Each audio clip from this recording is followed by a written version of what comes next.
Woo! Talk about the best Raw of 2016 so far. Oh my god. Okay.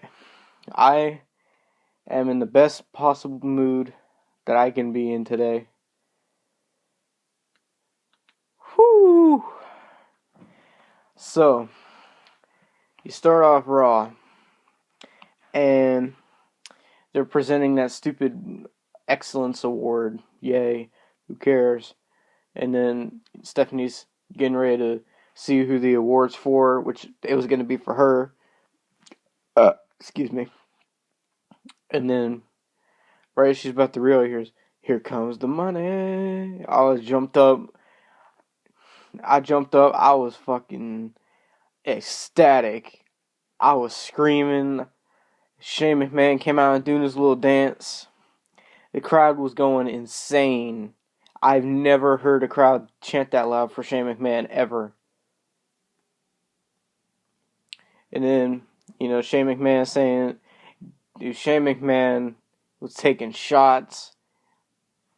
Oh man, Shane McMahon was letting them have it. He's like, ever since he was talking to Stephanie, he's like, ever since you and your husband took over Raw, you've been driving it into the ground. And he's like, look at the ratings, the numbers, the stocks. And I was like, oh my god, this dude is absolutely 100% right. And Vince didn't want to talk about nothing. It's perfect. I loved every second of it. And Vince was like, Shane, why are you really out here? He's like, I want control of Monday Night Raw. Imagine if Shane McMahon had control of Monday Night Raw. Imagine how much better this shit is going to be. But there's a problem. He's like, well, if you want control of Monday Night Raw, that means you have to have, I'll give it to you, but you have to have one more match, one time against an opponent of my choosing.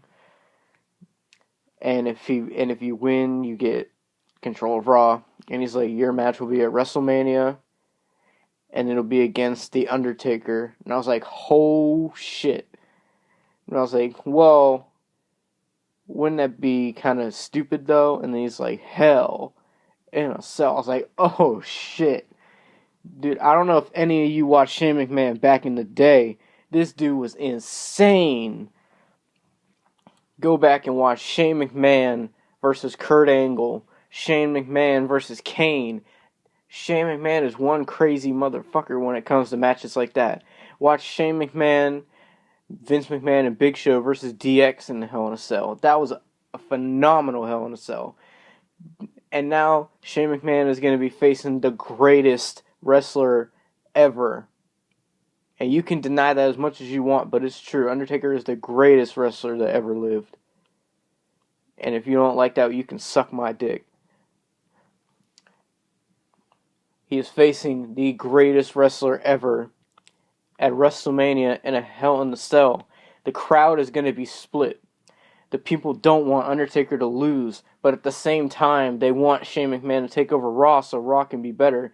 I know I'm split because Undertaker is my favorite of all time. I don't want to see him lose at WrestleMania again.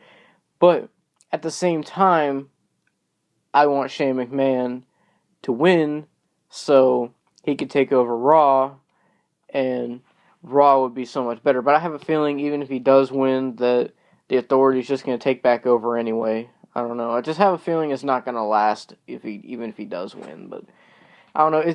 Because that is like the same thing that happened when Team Cena beat the Authority at Survivor Series. The Authority ended up coming back anyway. So it's I kind of feel like it's just going to last maybe, 2-3 months? I don't know, but Shane McMahon knows what he's doing. Stephanie McMahon's talking about, if you take control of this company, you're going to kill this company. Shane McMahon will save this company. In the state that this company is right now, it needs Shane McMahon. Shane McMahon said it himself. He's like, well, he started talking about the award and Vince's granddad and his dad and Vince and him talking about generations. He's like, I want this business to be around for the 5th generation, 6th generation, all that kind of stuff. He's like, and the way the business is now, it's not even going to last that long. And I know Shane McMahon knows what he's doing. Shane McMahon is a smart man. And people thought it was stupid that WWE was going to go to Triple H. Maybe it's not. Maybe it is actually going to Shane McMahon now. Maybe Shane McMahon is the person who can fix this. Maybe Shane McMahon is the person who can finally save WWE. Maybe, just maybe, there's hope. There is hope now for WWE to be great again. But he has to beat Undertaker in a Hell in a Cell, which is going to be hard as fuck to do. It's going to be an amazing match. Shane McMahon, whether you've ever seen him wrestle or not, he is a great wrestler. He's a great in-ring competitor, and he's crazy as hell. I mean, even though he is older now, he might not do, you never know what Shane's going to do. For all you know, he might do a freaking elbow drop from the top of the cell with his crazy ass. But you never know. If they want WrestleMania to be better than it was last year, that it's starting to look that way, actually. And the only reason I thought WrestleMania was going to suck was because through the Royal Rumble to Fastlane, they were not doing shit. They weren't building up shit. Everything sucked. Everything was boring. Ratings were going down, and that's all their fault. And it's still kind of stupid how they wait till the actual month leading up to WrestleMania to actually start doing stuff. You know, but at least they're doing something.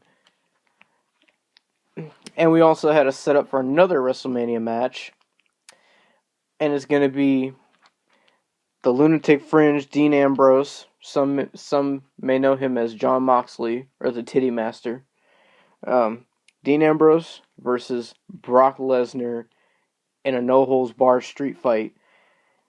Dean Ambrose is one crazy son of a bitch, I'll tell you that. If you want to face Brock Lesnar, of all people, not just in a match, in a street fight, you might want to be concerned for your life. I'm just saying. I mean, Brock Lesnar's dangerous enough, but Brock Lesnar with weapons and no holds barred, well, just ask Undertaker. And ask anybody who's fought Brock Lesnar in a match type like that. They will tell you it's not easy. But Dean, I gotta give it to Dean. You know, I think it's gonna be an incredible match. I hope Dean can win. I'm not trying to diss Brock. I love Brock Lesnar, but you know, I think Dean Ambrose, it would be good for him if he won. But yeah, so I think that's gonna be a great match. And then there was a match on Raw, which was like Sasha Banks versus Naomi. Yeah, who cares? Then Charlotte came out, blah, blah, blah, blah, blah. Either you or Becky will face me at WrestleMania. You know it's probably going to end up being a triple threat. It's either going to be a triple threat or it's going to be Sasha versus Charlotte. Either way, Sasha Banks is going to walk away Divas Champion, which would be good for her. Moving on, you had the New Day versus the Neville and the Lucha Dragons. Are you fucking kidding me? This is what I've been talking about. They are completely shitting on Neville. Neville was a star in NXT. Neville was a great Indies wrestler. Comes up to the main roster. They are fucking him up. And they're fucking him up bad. And why do they keep putting him with the fucking Lucha Dragons? I don't understand. And isn't Kalisto supposed to be a single superstar, not teaming with Botchamania himself? Hunico, Sin Cara? But whatever, I digress. I didn't watch the match, I didn't pay attention. And then there was another tag team match. I'm probably not going in order at all. Well, actually, there's a lot of tag team matches tonight now that I think about it. There was the Usos versus the Ascension, and the Dudleys came out, and I can already tell they're setting up something between the Usos and the Dudleys. It'll probably be the Usos versus the Dudleys in like a table match or something like that. Hopefully. And they got to figure out something with the New Day. I mean, unless Enzo and Cass are going to come up, then who's New Day going to defend the titles against? Unless they do something where they're like, oh, it'll be the New Day versus the Dudley Boys versus the Usos in TLC match or something like that. It's probably not going to happen, but it would be the greatest WrestleMania if they did. But no, it's probably going to be Dudleys versus Usos versus New Day versus probably, I don't know, maybe Enzo and Cass or somebody else on the pre-show like they do every year. And, I don't know. The Dudley Boys do need the tag titles. Now, people are going to be like, oh, well, they got to put over the new guys. Listen, Dudley Boys need to be 10-time tag champs.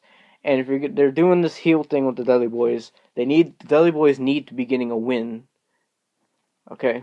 But moving on, you had AJ Styles and Chris Jericho in the ring saying, oh, they respect each other and shaking hands and stuff. I was like, yeah, see, that's what wrestling's about right there.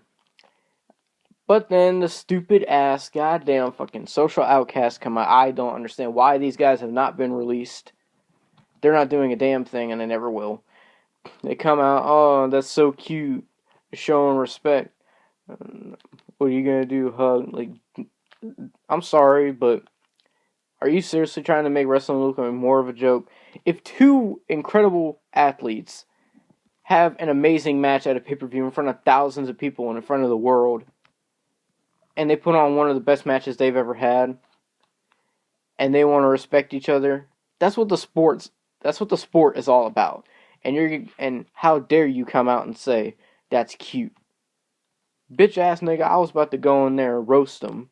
If I would have been able to get on a plane, I would have went down to that arena, got in that ring with Chris Jericho and AJ Styles, and I would have told them off, but I can't do that. I'm not too keen of the other matches that happened. Oh, well, they did have AJ Styles and Chris Jericho versus Social Outcasts. I guess they won, I don't know. Then they had Kane, Ryback, and Big Show versus the Wyatt family again, and the Wyatt family won. Ryback walked away, and I kind of like what they're doing with Ryback, actually. Ryback was like, I'm done being in tag teams. It's all about me now. He's like that glass ceiling, that brass ring. He's like, break it and take it. I was like, maybe this could be good for Ryback. But you never know. We'll have to see. And the last match that I remember, like I said, I'm probably missing a match or two. But I was kind of in and out on Raw. The last match was fucking Roman Reigns versus Sheamus. I really don't understand why they keep having Roman Reigns and Sheamus fighting again and again. It's getting just about as bad as Randy Orton and Sheamus. And God knows no one ever wants to see that match again. I didn't pay attention to the match at all. The only time I paid attention is when Triple H's music hit. And this is the part of the night that made me the absolute happiest I've been since, I don't even remember. Triple H came out. People were cheering the fuck out of Triple H and booing Roman Reigns. See, they're supposed to be cheering Roman Reigns and booing Triple H, but it's reversed because they just don't realize people hate Roman Reigns, but they're just going with the story anyway. Triple H came out, him and Roman started fighting. Every time Roman did something, just like last night at Fastlane, he got booed so bad. And then Triple H fucking came back, started beating the shit out of Roman Reigns, hit him with the bell, hit his little fucking bitch ass off the fucking announce table again and again and again and again, and he left him leaking. He busted Roman Reigns' bitch ass wide the fuck open. Roman Reigns was gushing, he was leaking, and I couldn't have been fucking happier. Now you can say, oh, well, you're just an evil person. You like seeing Roman Reigns get hurt. You like seeing Roman Reigns bleed.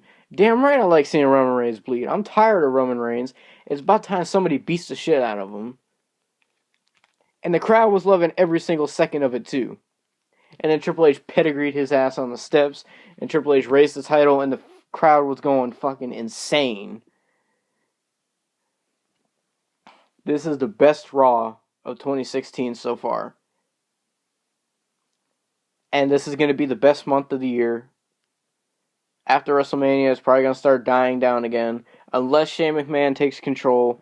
I'm curious of where that's going to go. But yeah, I am hyped for WrestleMania now. But I still think that from the Royal Rumble to Fastlane, they should start building up more stuff than just, waiting until the month of, But whatever. I'm hyped for WrestleMania now. And I'm interested to see what happens. I'm definitely going to be watching WrestleMania. So, yeah. That's my Raw review for February 22nd, 2015. Thanks for watching, everybody. Like and subscribe.